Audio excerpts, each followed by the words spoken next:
My boyfriend disappeared with my car to look for a job, and I tracked him to a luxury motel with another woman without him knowing. Before continuing the story, let us know in the comments which city you're watching from. Don't forget to subscribe to the channel, hit the notification bell so you won't miss more stories, and leave your like on the video. I handed over my keys that Wednesday morning without a second thought. My boyfriend needed my luxury sedan for a job interview at some insurance company, and his car had supposedly died the night before. He couldn't risk being late or breaking down halfway there, he said. I remember feeling almost proud, Like finally he was taking his career seriously, finally making moves toward the future we'd been talking about. For months he'd been floating between jobs, always having reasons why positions didn't work out, why employers didn't appreciate his skills, why the timing wasn't quite right. This interview felt different. He'd been excited about it, had spent the previous evening researching the company, talking about growth opportunities and career paths. I'd made him coffee that morning, kissed him goodbye, watched him drive away in my car thinking this was the beginning of something better for us. That was the plan anyway. Wednesday evening came and I didn't hear from him until almost 8 o'clock. The interview had gone incredibly well, he texted, but they'd asked him to stay for an additional session with a senior partner. Could he keep the car overnight? His mechanic couldn't look at his car until Thursday anyway. I said yes, of course, telling him I was proud of him. I took an early train to work Thursday morning, cramped against strangers, breathing recycled air, and told myself it was worth it if it meant he was finally getting his career on track. By Thursday afternoon, the story had evolved. Multiple rounds of interviews, he explained over text. They really liked him, wanted him to meet different department heads, the whole 9 yards. They were fast-tracking him through the process because they needed someone to start soon. I was excited for him, genuinely thrilled. I sent encouraging messages between meetings at work, told him to stay confident, asked what he needed from me. That night, I called him around 9. He sounded tired but happy, told me about the people he'd met, the office space, the benefits package they were discussing. It all sounded so real, so believable. I went to bed that night feeling grateful that he'd finally found his opportunity, already imagining how different our lives would be once he had steady income, once we could plan a real future together. Friday came and went with more updates about meeting senior executives and filling out preliminary paperwork. He sent me a selfie from what he said was the company's executive lounge, all modern furniture and floor-to-ceiling windows, looking professional and happy. I saved that photo, thinking it would be nice to remember this turning point in our lives. I showed it to my coworker over lunch, bragging about how my boyfriend was finally landing the kind of job he deserved. She was happy for me. For us. Friday night, I suggested celebrating over the weekend. Maybe going out for a nice dinner when he got back. He said he'd love that, but there was one more thing. Saturday morning he called, apologetic, but excited. The company wanted to do a retreat, he explained. An exclusive resort where they'd be evaluating the final candidates, all expenses paid. It was essentially a working weekend where they'd assess culture fit and team dynamics. All the final candidates would be there. He had to go. When Saturday rolled around and he mentioned the retreat, I started feeling uneasy. A retreat? For job candidates? That seemed unusual, but what did I know about corporate hiring practices at insurance companies? Maybe this was normal for executive positions. Maybe I was just unfamiliar with how white-collar recruitment worked. He assured me it was standard, that all the final candidates would be there, that it was essentially a working weekend where they'd evaluate culture fit and team dynamics. The company was paying for everything, he said, all very professional. I spent Saturday reorganizing our apartment, doing laundry, meal prepping for the week, normal girlfriend things. I was genuinely excited for this new chapter. I even looked up the insurance company online, read about their expansion plans, imagined him thriving there. Sunday night, I finally pushed back. I needed my car for work Monday morning. I had client meetings scheduled, presentations to give, and the train schedule didn't align with my appointments. His response came through around 11 p.m. Just 2 more days, babe. The final decision meetings are Monday and Tuesday. This opportunity is too big to mess up now. They were offering a 6-figure salary, he said. Benefits that would cover both of us. This was the break we'd been waiting for. Could I please just be patient for 2 more days? He'd rent me a car if I really needed one. He'd pay me back for any inconvenience, but please don't make him look unreliable by leaving early. Please don't sabotage this for us.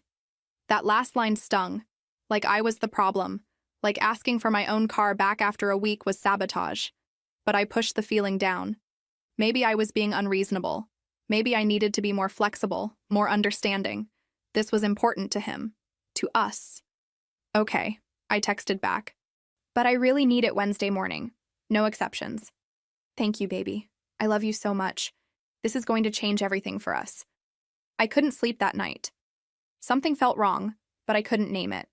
Just a gnawing discomfort in my stomach that I kept trying to rationalize away. Monday morning arrived, and I had no car and a 40-minute commute ahead of me. I tried calling him around 7 a.m. No answer. Texted asking for an update. Nothing.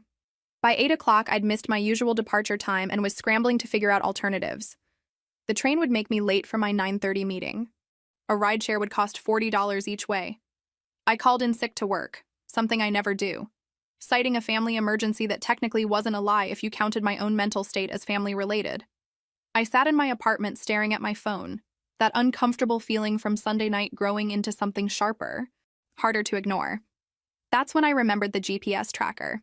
The luxury sedan came with a manufacturer's app that showed real-time location, something I'd barely used since buying it 3 years ago.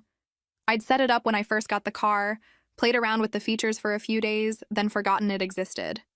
Now I opened the app, expecting to see the car somewhere downtown near the insurance company's headquarters, maybe in their parking garage or at a nearby hotel where the candidates were staying.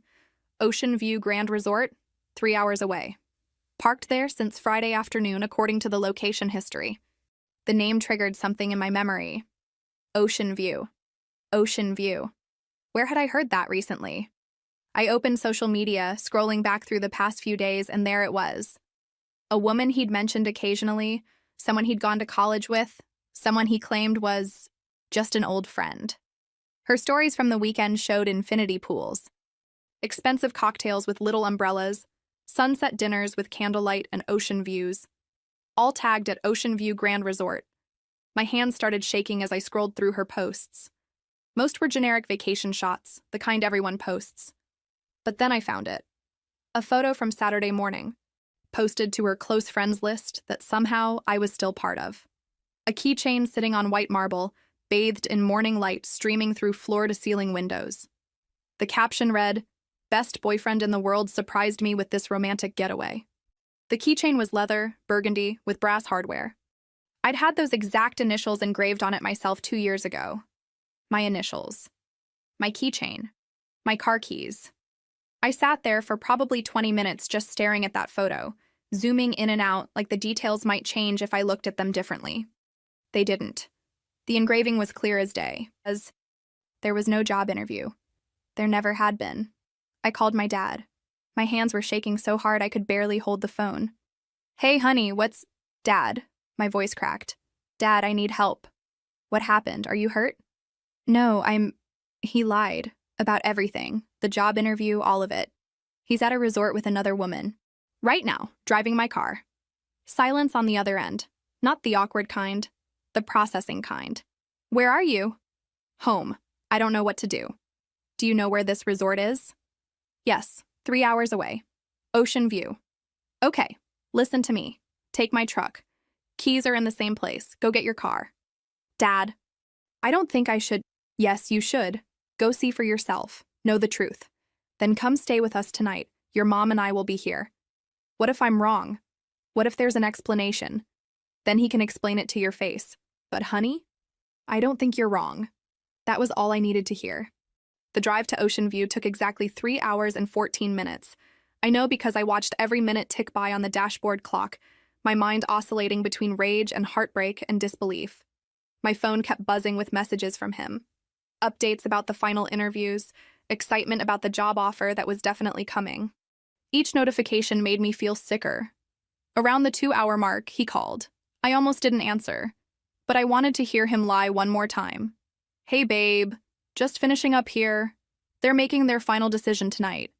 I think I really got it." "That's great," I said, my voice flat. "You okay?" "You sound weird." "Just tired. Work was rough." "Well, hang in there. By tomorrow we'll be celebrating. I can feel it. This is going to change everything for us." "Yeah, everything." After we hung up, I had to pull over at a rest stop because my hands were shaking so badly. I sat in the truck breathing hard, crying angry tears, wanting to scream. How could someone lie so easily, so casually, with such confidence? When I got back on the road, the anger crystallized into something colder, more focused. I needed to see this with my own eyes. I needed proof that I couldn't rationalize away. The resort was even more impressive in person than in the social media posts. Manicured gardens, ocean views, the kind of place that screamed money I didn't have to spend. A valet in a crisp uniform approached my dad's beat-up truck with barely concealed disdain. "Just parking," I said, waving him off. The guest lot was where I found my sedan, my beautiful car that I'd saved for years to buy. Sitting there in a resort parking lot 3 hours from home while its owner was supposedly at job interviews downtown. Seeing it made everything real. Not a GPS error, not a misunderstanding. Proof. I sat in the truck for a few minutes, gathering courage. Part of me wanted to just drive home, deal with this remotely, avoid the confrontation. But I needed to know, needed to see. The lobby was all marble and floor-to-ceiling windows with views of the Pacific that I was apparently paying for. I spotted them immediately through the glass walls that separated the indoor bar from the pool deck. They were at a table under a large umbrella, completely relaxed. He was leaning back in his chair, sunglasses on, looking content. She was laughing at something he said, touching his arm. The kind of easy intimacy that comes from time, from familiarity. This wasn't new. This was established. This was a relationship. I walked into the bar on shaking legs. The bartender looked up. "What can I get you?" "Wine? Anything. Whatever's open." He poured something red. I took it to a corner table with a perfect view of the pool deck through the glass walls. The bar was nearly empty on a Monday afternoon. Just me, the bartender, and my entire relationship imploding 20 feet away. That's when my 15 minutes of truth began. He had his phone out, and from my angle, I could see he was scrolling through messages. Then he turned the screen toward her, and I heard him laugh. Actually laugh. "Listen to this pathetic shit," he said, his voice carrying clearly through the quiet space. "She's asking when I'm coming home again. 3rd time today. It's like she can't function without me for 5 minutes." The other woman leaned in to read, and her laughter joined his. "Does she really not suspect anything?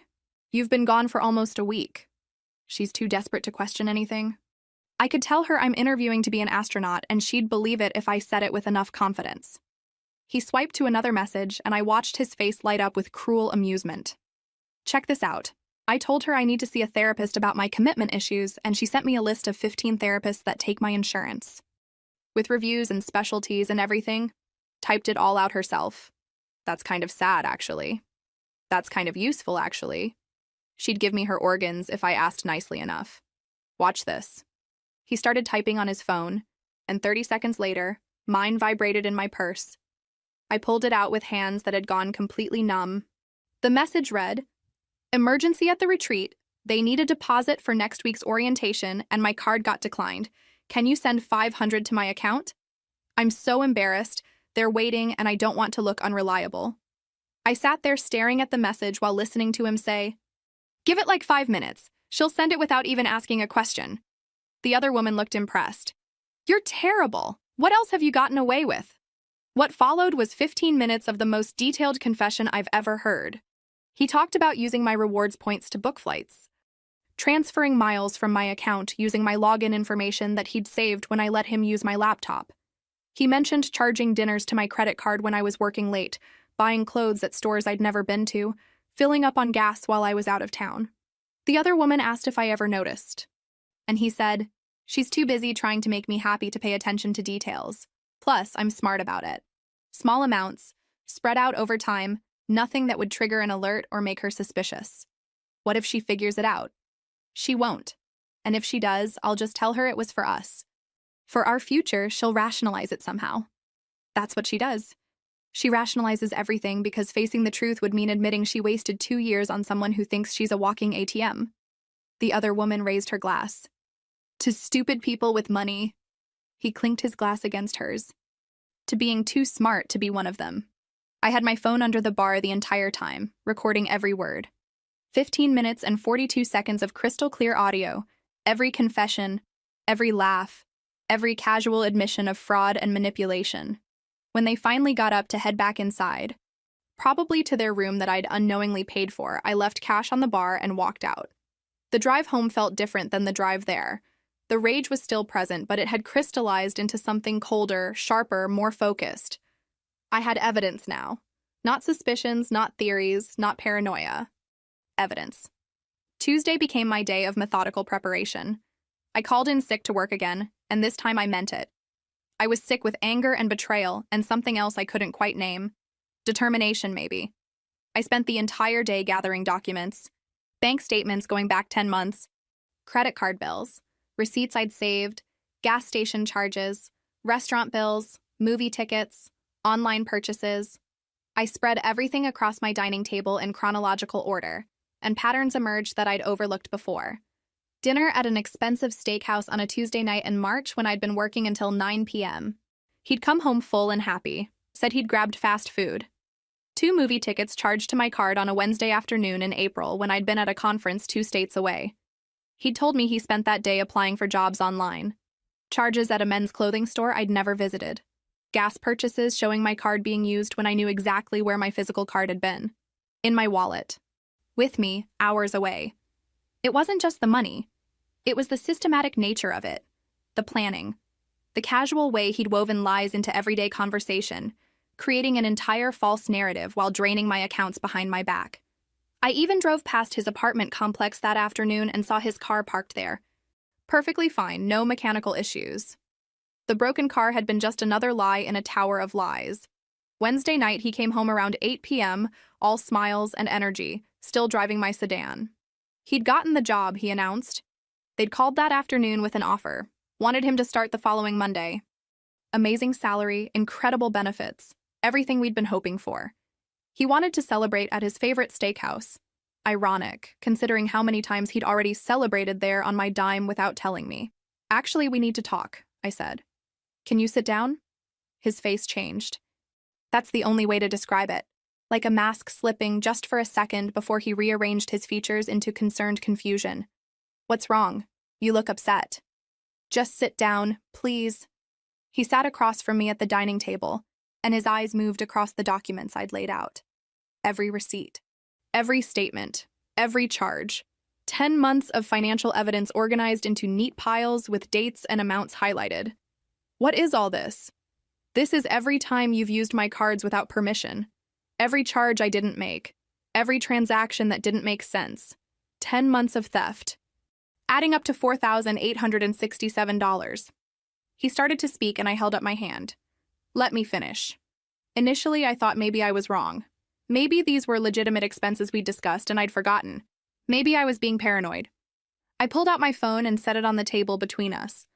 Then I heard this. I pressed play on the recording from the resort. His own voice filled my apartment, crystal clear, detailing exactly how he'd been stealing from me, laughing about it with his girlfriend. The actual girlfriend, apparently, while I'd been playing the role of the financially useful side piece without even knowing it. I watched the color drain from his face as he listened to himself confess to fraud. When the recording ended with him and the other woman toasting to stupid people with money, the silence in my apartment was deafening. That's not... You can't... That was taken out of context. His voice was small. Uncertain. Nothing like the confident cruelty on the recording. What context makes that okay? She was pressuring me to talk bad about you. I was just saying what she wanted to hear. I didn't mean any of it. You know how I feel about you. This is just some stupid misunderstanding blown out of proportion. I let the silence stretch between us, watching him scramble mentally for better explanations. His eyes darted between the documents on the table and my face, calculating which approach might work. I was going to pay it back, he finally said, with my first paycheck from the new job. That's why I didn't tell you. I wanted it to be a surprise. I was going to transfer everything back with interest and explain that I'd borrowed it temporarily to cover expenses while job hunting. You know how tight money's been for me. You don't have a new job. You never had an interview. You spent the last week at a resort with your actual girlfriend, using my car and my money. His face cycled through emotions rapidly. Shock that I knew, anger at being caught, fear about consequences, and then, surprisingly, defiance. Okay, fine. I was at the resort. but it wasn't what you think. She's not my girlfriend. She's just someone I've been seeing casually. You and I, we're the real relationship. This other thing, it doesn't mean anything. Casually? For how long? I don't know, a few months maybe. It's not serious. The recording from Monday was very serious. You called me pathetic. You said I was too stupid to notice you stealing from me. You toasted to stupid people with money while talking about me. The explanations came faster then, each one contradicting the last. He'd been confused about dates. He had definitely done interviews, just not at the times he'd said. The retreat was real, just not official. The woman in the recording wasn't his girlfriend, just someone he was pretending to date to make me jealous so I'd appreciate him more. The stealing wasn't really stealing because we were in a relationship and couples share resources. He'd always intended to pay it back. On and on until the lies piled so high even he seemed to lose track of which version he was defending. I sat there watching this performance, marveling at how many different stories one person could construct in 15 minutes. How easily the lies came, how quickly he could pivot from one explanation to another without ever admitting basic truth. This was practiced. This was a skill he'd honed over time, probably on other people before me. Around 10 p.m., he switched tactics. The anger dissolved into sorrow. Real tears appeared. His voice broke. His whole body language changed. He'd made mistakes, terrible mistakes. But he loved me, couldn't imagine life without me, would do anything to fix this. The thought of losing me was unbearable. He'd been so scared about his financial situation that he'd made terrible decisions, but it came from a place of fear, not malice. He needed help, professional help, and he was ready to get it if I'd just give him a chance. "I'll go to therapy," he said, his voice choked with emotion. "Individual therapy, couples counseling, whatever you need. I'll get a job, a real one, and pay back every penny with interest. I'll be completely transparent about everything. Just please don't throw away what we have over money and a stupid comment made to impress someone who doesn't matter. 2 years, babe. 2 years of us. That has to count for something." When that didn't visibly move me, he tried a different approach. Vulnerability mixed with logic. He was sorry, so sorry. But also, wasn't I partially responsible? Hadn't I made it too easy by sharing passwords? By not monitoring my accounts more carefully? By being so trusting? Wasn't there something to be said about the fact that I'd enabled this behavior by not setting better boundaries? He was asking in a way that sounded like genuine curiosity, like he really wanted to understand where he'd gone wrong, but the subtext was clear.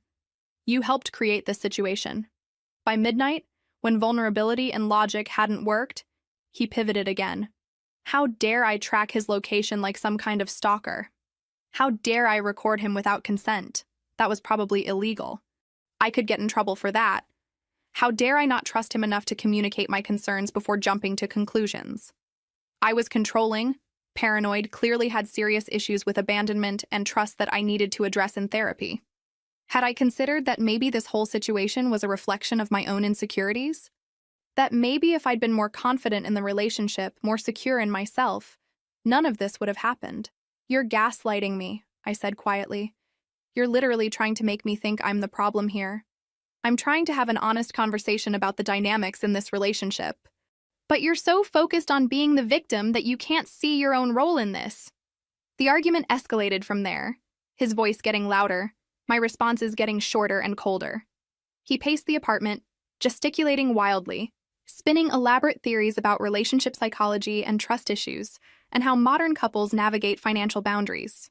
I sat at the dining table, unmoved, watching someone I'd loved transform into a stranger performing desperation.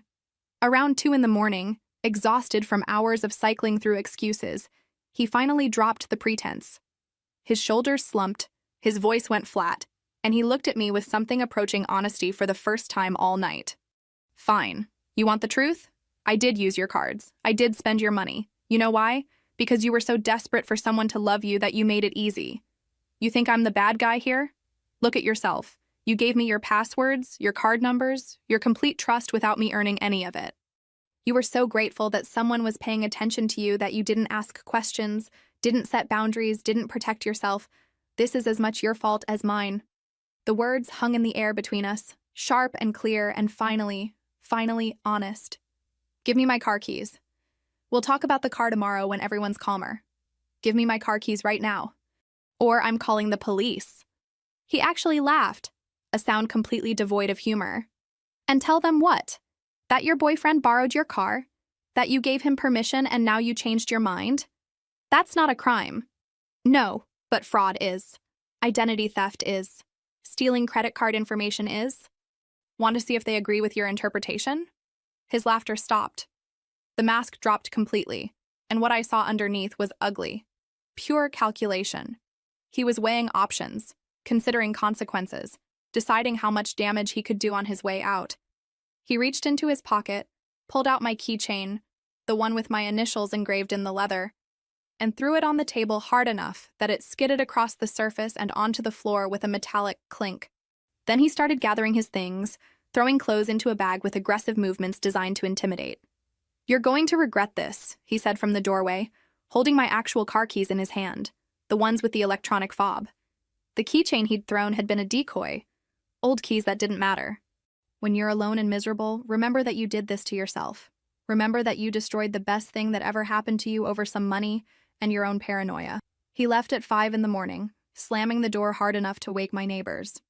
And he took my car keys with him, leaving in my sedan like he had every right to it. I didn't sleep the rest of that night. Wednesday became Thursday in that strange twilight state where you're too wired to rest but too exhausted to function. Around 10 a.m. Thursday, I called my dad and told him everything. He listened without interrupting, and when I finished, he said simply, "Get dressed. We're going to the police station." Thursday afternoon, I went to the police station with my dad. He'd called that morning suggesting we go together, his way of offering support without being overbearing about it. He worked maintenance for the department fleet and knew half the officers by name, which helped. But mainly I think they took it seriously because I had documentation. Real documentation. Not just a he said, she said domestic dispute, but actual evidence of systematic fraud. The officer who took my report was a woman in her 40s named Officer Martinez who'd apparently dealt with similar cases before. She had kind eyes but a no-nonsense demeanor, the kind of person who'd heard every excuse and manipulation tactic imaginable and wasn't impressed by any of them. "Let me make sure I understand the timeline," she said, typing notes into her computer. "You gave him permission to borrow your vehicle on Wednesday for a stated purpose, a job interview. He claimed he needed it for progressively longer periods with increasingly elaborate excuses. When you explicitly demanded its return on Monday and he refused, citing the same false reasons, that's when the unlawful use potentially begins. He still has it. The keys he threw at me were to his apartment. Not my car." She nodded, unsurprised. "That's what I thought. The car issue is tricky from a legal standpoint. You gave him permission to use it initially, which muddies the waters. But when you explicitly asked for it back and he refused, especially given that his stated reasons for needing it were fraudulent, that potentially becomes unlawful use of a vehicle. Combined with the financial fraud you've documented, we have enough for a report. Let's go through the financial evidence." What followed was 2 hours of methodical documentation. Every unauthorized charge, every timeline inconsistency, every provable lie.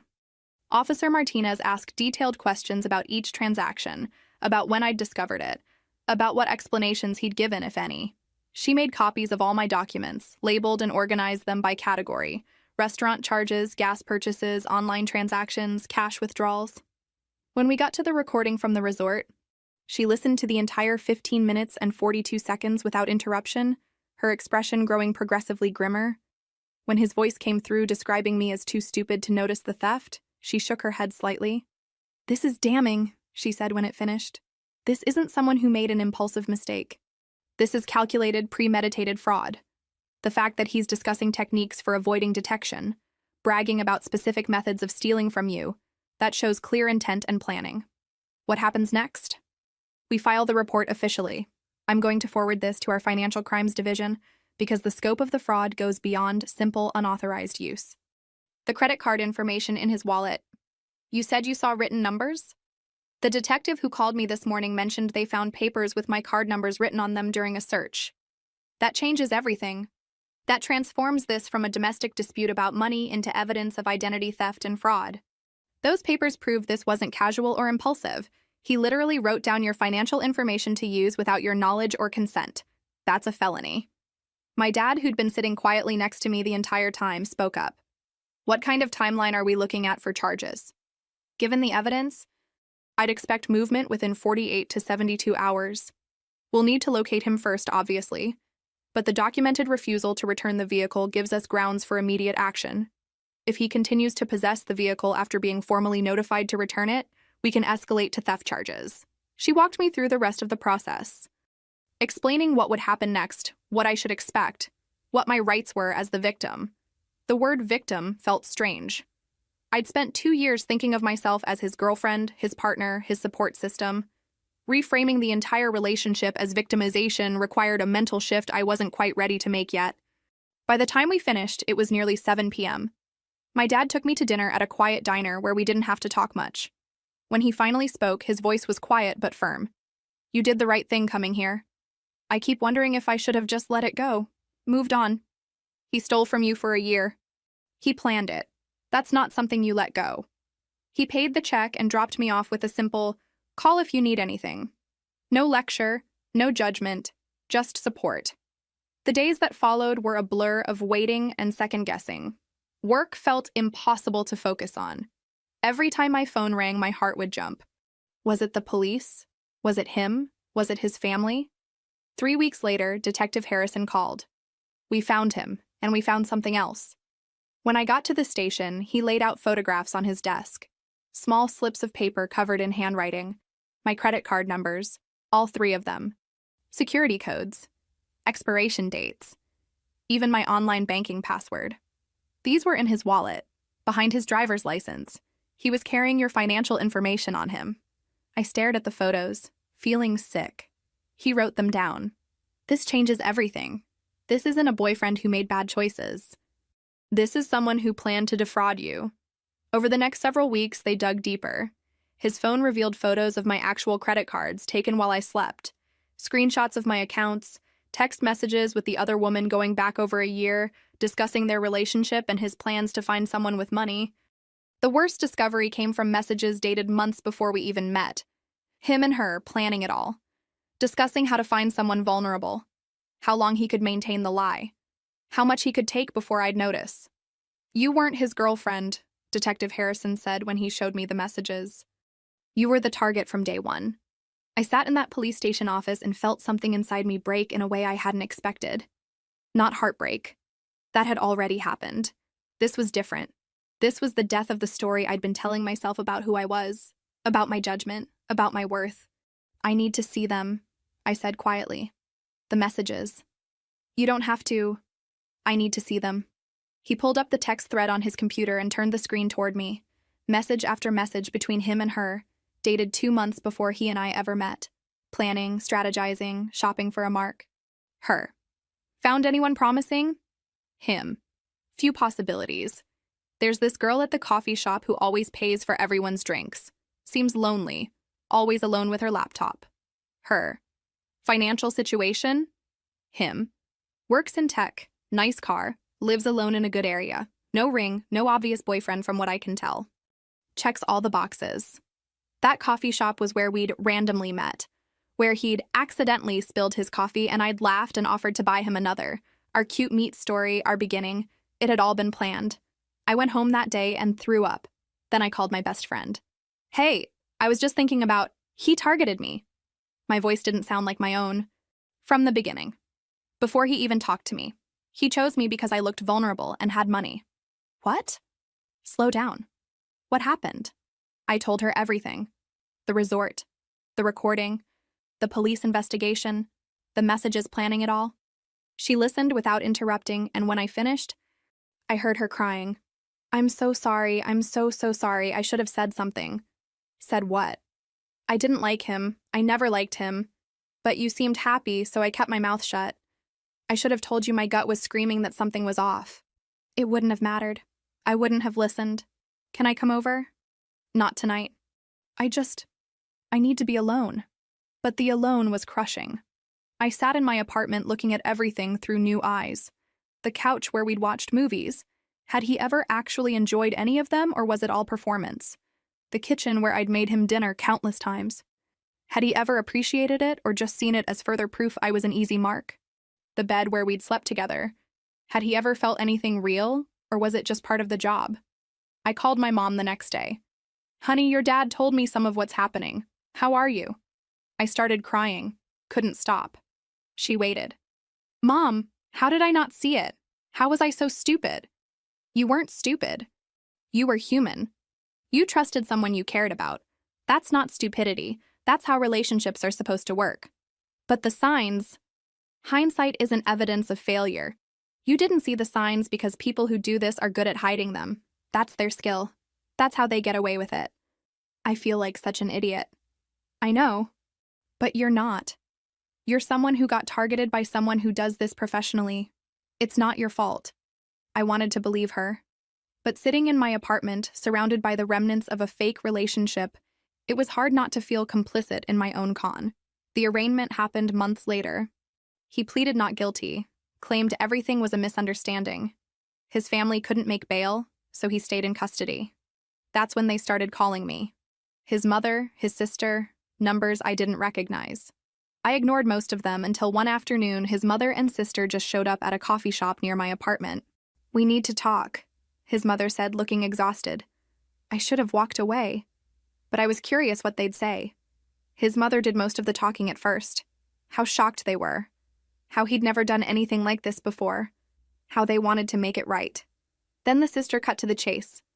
"We'll pay you double what he took right now if you drop the charges." "Why would I do that?" "Because prison will destroy his life," his mother said, leaning forward. "He'll never recover from this. We can fix this privately. He'll get help. Pay you back. You don't need to ruin him." "He ruined himself when he spent over a year stealing from me." The sister's face hardened. "You recorded him illegally. Our lawyer says that recording won't hold up in court, and we'll sue you for illegal surveillance if you push this." I'd researched this already. The resort has security notices posted everywhere. No expectation of privacy. But your lawyer can try. They left after that. After E. The mother crying, the sister angry. I sat there wondering if I was being vindictive. Then I remembered his voice on that recording, calling me stupid, laughing about how easy I was to manipulate. No, I wasn't being vindictive. I was making sure he couldn't do this to someone else. The next day, the sister came back alone. She looked different. Defeated. "He's done this before," she said quietly. "Our grandmother, a college roommate. My parents always paid people off, covered for him. I thought he'd changed, but he hasn't. He won't. Unless something actually stops him." She left me her number in case I needed family history for the trial, then walked out. I called Detective Harrison. "I'm not dropping the charges." "Good," he said, "because we found enough evidence to prosecute 3 times over." The trial happened 6 weeks later, 3 days that felt both endless and too fast. The prosecutor laid everything out methodically. The timeline. The stolen money, the written card numbers, the text messages, planning it all. But the moment that changed everything was when she played the recording. His voice filled that courtroom. Confident, cruel, casual. She's too desperate to question anything. I could tell her I'm interviewing to be an astronaut and she'd believe it. The jury's faces changed as they listened. Disgust, anger, recognition. She'd give me her organs if I asked nicely enough. Watch this. Then the sound of him texting, followed by my phone notification. The message asking for $500. His laughter. Give it like 5 minutes. She'll send it without even asking a question. When the recording got to the part where he called me stupid, where they toasted to stupid people with money, I saw one juror's jaw clench. An older woman in the back row shook her head, like she'd seen this story play out before in her own life. The other woman testified next, looking uncomfortable. She confirmed their relationship had lasted over 2 years, that she'd known about me but believed I was just casual, that she'd had no idea the resort weekend was funded by theft. "Did you know where the money came from?" the prosecutor asked. He said he got a signing bonus, $10,000. I believed him. My bank representative testified about the pattern of fraud. Small amounts at first, gradually increasing. Classic predatory behavior. The defense lawyer tried arguing that couples share finances, that this was all consensual, that I was just a vindictive ex. But the written card numbers destroyed that argument. The photos of my actual cards. The messages planning it all before we even met. He never testified. His lawyer advised against it, so I never got to hear him try to explain it under oath. The jury deliberated for 4 hours. When they came back, the forewoman read each verdict in a clear, firm voice. Guilty, guilty, guilty, guilty. I watched his shoulders hunch with each word, watched reality finally hit him. At sentencing, the judge looked at him for a long moment before speaking. This was calculated, premeditated fraud, not an impulsive mistake, a systematic exploitation of trust. The harm wasn't just financial, it was psychological and emotional.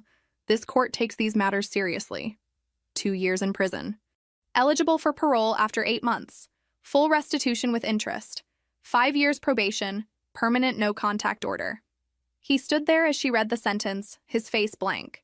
I wondered if he finally understood that charm and manipulation couldn't save him this time.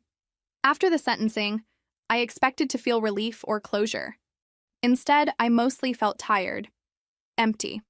Like I'd been running on adrenaline for months and it had finally run out. My friend took me out to dinner that night. Not to celebrate, just to sit with me. "How do you feel?" she asked. "I don't know. Shouldn't I feel victorious? Like justice was served? There's no should. You feel however you feel." "I feel sad," which is stupid because he's the one who did this. He's the one who deserves to feel sad, but here I am feeling like I lost something. You did lose something. You lost the person you thought he was. That's worth grieving even if that person never really existed. I started crying in the middle of the restaurant. She just held my hand and let me. The restitution payments started arriving the following month. Small amounts deducted from his prison wages. I put the money in a separate account and couldn't look at it. It felt wrong. Not like justice. Like a constant reminder of how much I'd lost that couldn't be measured in dollars. My therapist, because yes, I started seeing a therapist, had thoughts about that. You're treating the money like it's tainted. Like accepting it means accepting what happened. Isn't it tainted? It's restitution. It's acknowledgement of harm done. Refusing to engage with it doesn't make the harm go away. It just leaves you carrying both the harm and the refusal. I don't know how to stop feeling stupid. What if you weren't stupid? What if you were targeted by someone skilled at manipulation and you responded exactly the way any human being with a capacity for trust would respond? But the signs were hidden by someone practiced at hiding them. You keep looking back with the knowledge you have now and judging your past self for not knowing it then. That's not fair. That's not even logical. It took months of therapy before I could look at the situation without immediately spiraling into self-blame. Months of unpacking every interaction, every red flag I'd rationalized away, every moment I'd chosen to trust instead of doubt. Slowly, painfully, I started to understand that trust isn't stupidity, that wanting to believe the best in someone isn't weakness, that being vulnerable enough to love someone doesn't make you responsible when they exploit that vulnerability. But understanding it intellectually and feeling it emotionally were different things. 3 months after sentencing, I got a message through the court system. He'd tried to send me a letter. The preview showed the first lines. "You destroyed everything we could have had together. You chose revenge over love." I brought it to therapy. "Do you want to read it?" my therapist asked. Part of me does. Part of me wants to know what he has to say now that he's faced consequences. But mostly I think reading it would just drag me back into his version of reality. What's his version of reality? That I'm the villain, that he's the victim. That if I'd just been more understanding, more forgiving, none of this would have happened. And what's your version? That I protected myself. That I stopped someone from hurting me further. That I chose my own well-being over his comfort. Which version feels true? Mine. Finally. Mine. I declined to receive the full letter. 6 months after sentencing, his sister called. "He's up for parole review. He asked me to contact you about supporting early release." And? I told him no, but I wanted to warn you in case he tries other channels. "How is he? Still blaming you. Still hasn't taken responsibility for anything." She paused. "I'm sorry. For all of it. For what he did. For what my family enabled. Thank you for telling me. I didn't participate in the parole process. Whether he got out in 8 months or 2 years wasn't my decision to make. He was released after 10 months. The victim services coordinator called to notify me, reminding me the no-contact order was still in effect. They asked if I had safety concerns. "No," I said. "He's taken enough. I'm not giving him my fear, too. Living in the same city where all of this happened has been strange. Sometimes I see places we went together and feel that sick stomach drop. The coffee shop where he'd invent stories about job applications. The park where he'd text her while walking with me. The grocery store where he'd suggest expensive items, then charge them to my card. My best friend came with me one day when I ran into him unexpectedly at that grocery store. Or rather, I saw him first and froze completely. "That's him," I whispered. She looked. He was in the produce section, looking at his phone, oblivious. Same person, different context. He looked smaller somehow, more ordinary. Less like the monster in my nightmares, and more like a sad man buying vegetables. "Do you want to leave?" she asked. "No, I was here first. I'm not leaving." We finished our shopping. He never even looked up. When we got to the car, I started shaking. "You okay?" "Yeah. Actually, yeah. I thought seeing him would break me, but he's just a person. He's not this huge thing hanging over my life anymore. He's just some guy buying groceries who made terrible choices. That's growth. It feels weird. Growth usually does.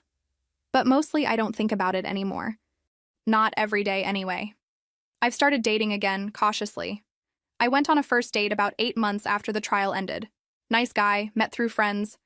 Over coffee, he asked about my last relationship. "It ended badly," I said. "How bad?" "He stole from me, a lot. It went to court." I watched his face for judgment. For the moment when he'd decide I was too much drama, too complicated, not worth the trouble. Instead, he said, "That must have been really hard. I'm sorry that happened to you. I'm still pretty guarded about money stuff, and trust. Fair warning. That makes sense, anyone would be." It didn't work out with him, different life goals. But that conversation taught me something.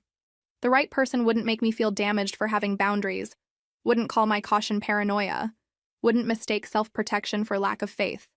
I watch for red flags I wouldn't have noticed before. I listen to my instincts instead of dismissing them. When something feels off, I don't talk myself out of that feeling anymore. Some people probably think I'm paranoid now. My therapist calls it discernment. "There's a difference between being closed off and being careful," she said.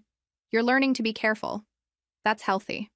Sometimes I worry I'll never trust anyone again. Do you trust your friend? Your parents? Your coworkers?" "Yes." "So you can trust. You're just more selective about who earns it. That's not damage. That's wisdom." Therapy helped more than I expected. Having a space to process it all without judgment. To understand that what happened wasn't about my worth or intelligence. It was about his choices. His character. His willingness to harm someone for money. That took longer to internalize than I'd like to admit. Part of me still wants to rewrite history, find the moment where if I'd just been smarter, paid more attention, asked better questions, I could have avoided all of this. "You're doing it again," my therapist will say when I spiral that direction. "You're taking responsibility for someone else's decision to deceive you. Their choices are not your fault." But I chose to trust him. Trust is not a character flaw. Being trustworthy is a virtue. Exploiting trust is the crime. You didn't commit the crime. My dad never said I told you so, even though I'm sure he'd had concerns from the beginning. One Sunday dinner, months after everything ended, he said something that stuck with me. "You know what I'm proud of?" "What?" "You saw the problem and you dealt with it. You didn't make excuses for him. You didn't minimize what he did. You protected yourself. That takes strength. It doesn't feel like strength. It feels like I barely survived." Surviving is strength. Protecting yourself when someone you love is hurting you, that's real strength. A lot of people can't do it. My friends were supportive in that careful way people are when they don't know quite what to say, but they showed up. They sat with me on bad days. They celebrated small victories on good days. They treated me normally, which was exactly what I needed. My coworkers who knew what happened treated me normally too. No pitying looks, no gossip. Just the same professional respect they'd always shown. My boss pulled me aside once. "If you need time, take it. If you need adjusted hours while dealing with court stuff, we'll make it work. Just let me know what you need." "Thank you, really. But I think work is the only place I feel normal right now. I'd rather keep coming in. Doors always open if that changes." It helped having that stability. Having something in my life that hadn't been touched by his lies. I've started dating again, cautiously. I watch for red flags I wouldn't have noticed before. I listen to my instincts instead of dismissing them. Some people probably think I'm paranoid now. I call it learning. Therapy helped. Understanding that what happened wasn't about my worth or intelligence. It was about his choices, his character, his willingness to harm someone for money. My dad never said I told you so. My friends were supportive. My coworkers who knew treated me normally, which was exactly what I needed. A year after everything ended, I ran into the other woman at a grocery store. We made eye contact across the produce section. For a moment, I thought one of us would leave. Instead, she walked over. "I'm sorry," she said. "For my part in everything. I should have questioned more. I should have said something." "Why didn't you?" "Because I believed him when he said you didn't matter. Because I wanted to believe I was special and you were the fake one. It was easier to see you as the obstacle than to see him as the liar." We talked for maybe 15 minutes. Two people who'd been manipulated by the same person, comparing notes on his lies, the way he'd kept us separated and suspicious of each other. When we parted ways, we didn't exchange numbers. We just wished each other well and meant it. 2 years after sentencing, his probation officer called. He'd violated the no-contact order by creating a fake profile to view my social media. They asked if I wanted to press charges. "No," I said, "I'm done being connected to this." The last I heard, he was working retail and living with his parents. The felony record made finding good jobs difficult. He'd tried to have the conviction expunged. The judge denied it. As for me, I'm okay. Not perfect, not undamaged, but okay. I kept the car. I'm more careful now about money, trust, who I let into my life. Some people would call it walls. I call it learning. He's out there somewhere, living with his choices. I'm here, living with mine. I chose self-respect over a comfortable lie, even when it was the harder choice. I still have the recording from that afternoon at the resort. Sometimes late at night, when I start wondering if I overreacted, I listen to the first 30 seconds, just long enough to hear his voice with that casual cruelty. Then I turn it off, reminded of exactly why I made the choices I did. I'm someone who noticed, someone who questioned, someone who chose to protect myself, and that's enough.